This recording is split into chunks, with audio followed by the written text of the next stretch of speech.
హరి ఓం శ్రీ గురుభ్యో నమః. Hi friends, నేను మీ కోటేశ్వరరావు. మీకు ఈరోజు ఒక అద్భుతమైనటువంటి శివాలయాన్ని చూపించబోతున్నాను. చూస్తున్నారు కదా, ఇక్కడ కనిపిస్తున్న విగ్రహాలన్నీ కూడా చాలా పురాతనమైనటువంటి విగ్రహాలు. ఇదివరకు ఉండే కాశీ విశాలాక్షి అమ్మవారి విగ్రహం అది. అలాగే గణపతి, మిగతా విగ్రహాలు కూడా ఉన్నాయి. చాలా అద్భుతంగా, చాలా పురాతనమైనటువంటి విగ్రహాలు. ఈ ప్లేస్ కూడా చాలా సముద్రం దగ్గరలో చాలా చక్కగా ఉంటుంది దేవాలయం. స్వామివారు శ్రీ స్వయంభూ కాశీ విశ్వనాథుడిగా ఇక్కడ వెలిశారు. ఇక్కడ ఉండే భక్తులకు అడిగాను, ఏం చెప్తున్నారంటే ఈ స్వామివారు ఇక్కడ స్వయంభూగా వెలిచారు, చాలా పురాతనమైనటువంటి దేవాలయం అని చెప్పేసి చెప్పారు. చూడండి ఎంత చక్కగా ఆలయ నిర్మాణం అయితే జరిగింది.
చూస్తున్నారు కదా, స్వామివారి పైన చక్కగా రాసి పెట్టి ఉంది.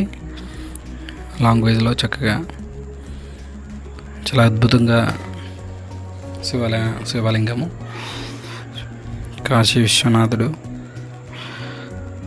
శివాలయానికి వెనుకనే ఒక అద్భుతమైనటువంటి నది ఉంది, చాలా చిన్నది.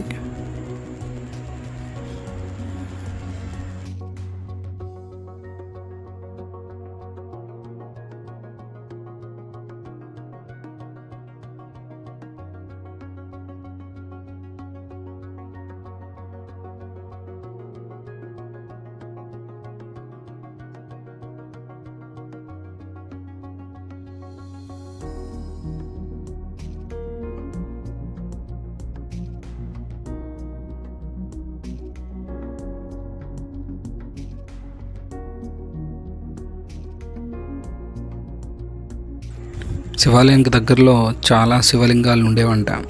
మరి ఆ లింగాలన్నీ కూడా ఎక్కడ ప్రతిష్ఠించారనేది మనకు తెలియదు.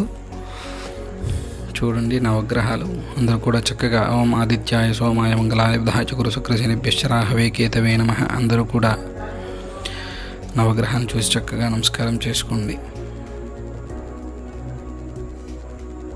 ఓం నమః శివాయ.